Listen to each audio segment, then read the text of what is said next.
بسم اللہ الرحمن الرحیم۔ السلام علیکم دوستو۔ بخاری و مسلم میں بنی اسرائیل کے ایک قاتل کا واقعہ نقل کیا گیا ہے۔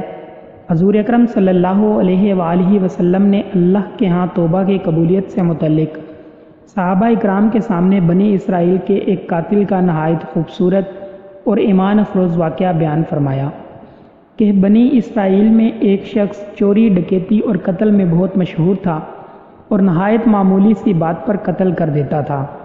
ہوتے ہوتے اس کے ہاتھ سے 99 افراد کا قتل ہو چکا۔ اس کے بعد اس کے دل میں احساس پیدا ہوا کہ مجھے بھی تو اللہ کے ہاں جانا ہے۔ چنانچہ یہ فکر بڑھتا رہا اور لوگوں سے معلومات کرتے ہوئے سرگرداں پھرنے لگا کہ کیا میری توبہ قبول ہو سکتی ہے یا نہیں۔ کسی عالم شخص سے ملاقات کی فکر ہوئی کہ معلوم کیا جائے کہ ایسے شخص کی توبہ قبول ہو سکتی ہے یا نہیں۔ اسی حوالے سے لوگوں نے ایک عابد شخص کے پاس جانے کا مشورہ دیا۔ اس شخص نے اس کے پاس جا کر مسئلہ معلوم کیا، کیا میری توبہ قبول ہو سکتی ہے اور کیا میری مغفرت ہو سکتی ہے جبکہ میں نے 99 انسانوں کی جان ماری ہے۔ تو اس عابد شخص کو اس مسئلے کے بارے میں زیادہ معلوم نہیں تھا، تو اس نے اپنی عقل سے قیاسہ آرائی کی کہ جو آدمی 99 افراد کی جان مار سکتا ہے اس کو مغفرت کہاں سے ہوگی۔ چنانچہ اس نے کہہ دیا کہ تیری توبہ قبول نہیں ہوگی۔ تو اس شخص نے غصے اور جلال میں آ کر اس کو بھی قتل کر کے 100 کا حصہ بھی مکمل کر دیا کہ میری توبہ قبول نہیں ہونی تو تجھے بھی ختم کر کے 100 پورے کر دیتا ہوں۔ چنانچہ اس نے 100 کا حصہ بھی مکمل کر دیا، مگر اس کے دل میں پھر بھی یہ خیال تھا کہ میری مغفرت کی کوئی نہ کوئی شکل ضرور موجود ہوگی۔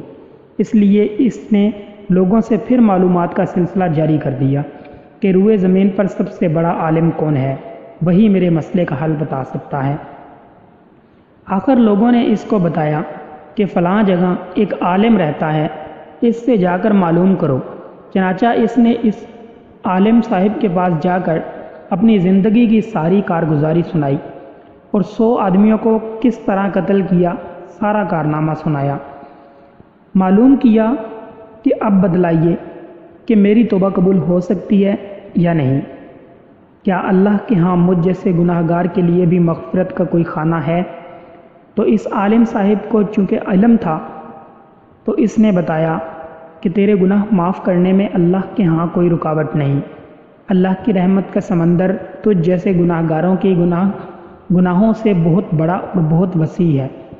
چنانچہ اس عالم صاحب نے اسے مشورہ دیا کہ تم فلاں جگہ سفر کر کے جاؤ، وہاں کچھ اللہ کے بندے رہتے ہیں، ان کا مشغلہ صرف اللہ کی عبادت ہے، ان کے ساتھ مل کر اللہ کی عبادت کرو اور نادم ہو کر اپنے گناہوں کی معافی مانگو، انشاءاللہ تمہاری مغفرت ہو جائے گی۔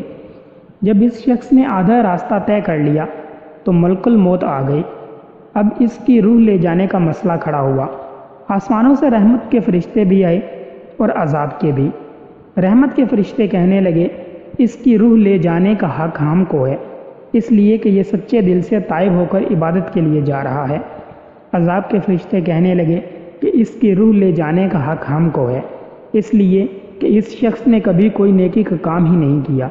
اسی دوران آسمانوں سے ایک فرشتہ آیا۔ بعض روایات سے معلوم ہوتا ہے کہ یہ آنے والا فرشتہ حضرت جبرائیل امین تھے۔ چنانچہ اس فرشتے نے تشریف لا کر ان دونوں طرح کے فرشتوں کے درمیان یہ فیصلہ کیا کہ دونوں طرف کی مسافات ناپ کر دیکھ لو، جہاں سے آ رہا ہے اس کی مسافت قریب ہے یا جہاں جا رہا ہے وہاں کی مسافت، لہٰذا جہاں کی مسافت قریب ہو اس شخص کو وہاں والوں میں شمار کر دیا جائے۔ چنانچہ دونوں طرف کی زمین ناپ کر دیکھی گئی تو جہاں جا رہا تھا وہاں کی مسافت جہاں سے آ رہا تھا اس کے مقابلے میں صرف 1 بالشت قریب ہے۔ چنانچہ فیصلہ ہوا کہ مقامی مسیحت سے مقام عبادت صرف 1 بالشت قریب ہے، اس لیے رحمت کے فرشتوں کو اس کو لے جانے کا حق حاصل ہوا۔ چنانچہ اللہ تعالیٰ کی طرف سے اس کی مغفرت کا اعلان ہو گیا۔ ایک روایت میں آتا ہے کہ قتادہ رضی اللہ تعالیٰ عنہ فرماتے ہیں کہ ہم سے یہ ذکر کیا گیا ہے کہ اس شخص کے پاس جب ملک الموت آیا تو وہ شخص سینے کے بل اس زمین کی طرف گھسیٹتا چلا گیا حدیث قدسی میں آتا ہے کہ میں اپنے بندے کے ساتھ اس کے گمان کے مطابق ہوتا ہوں، اور وہ جہاں بھی یاد کرے میں اس کے ساتھ ہوں۔ بخدا اللہ تعالیٰ اپنے بندوں کو توبہ سے اس سے زیادہ خوش ہوتا ہے جتنی خوشی تم میں سے کسی ایسے شخص کو ہوتی ہے جس کا جانور بیابان میں گم ہو کر پھر اسے مل جائے، اور جو شخص ایک بالشت میں میری طرف آتا ہے میں ایک ہاتھ اس کے قریب ہو جاتا ہوں، اور جو شخص ایک ہاتھ میرے قریب آتا ہے میں اس کے ایک باہ قریب ہو جاتا ہوں۔ ایک باہ یعنی معنی پھیلائے ہوئے دونوں ہاتھوں کے درمیان کی مسافت کے قریب جاتا ہوں، اور جب وہ میری طرف چل کر آتا ہے تو میں اس کی طرف دوڑ کر آتا ہوں۔ انسان جب بھی سچے دل کے ساتھ توبہ کرے گا تو اللہ تعالیٰ ضرور قبول فرمائے گا۔ انشاءاللہ یہ واقعہ خصوصاً ان حضرات کے لیے جو حوصلہ افزائی اور معاونت کا سبب ہے، جو کہ بڑے بڑے گناہ کر کے اب مایوسی کی زندگی گزار رہے ہیں، کیونکہ شیطان انہیں مایوس کرتا ہے۔ بہرحال گناہ گار کو شیطان کی باتوں میں آ کر مایوس نہیں ہونا چاہیے، بلکہ اللہ کی رحمت سے اچھی امید رکھ کر سچی توبہ کے ذریعے اپنے آپ کو پاک و صاف کر لینا چاہیے۔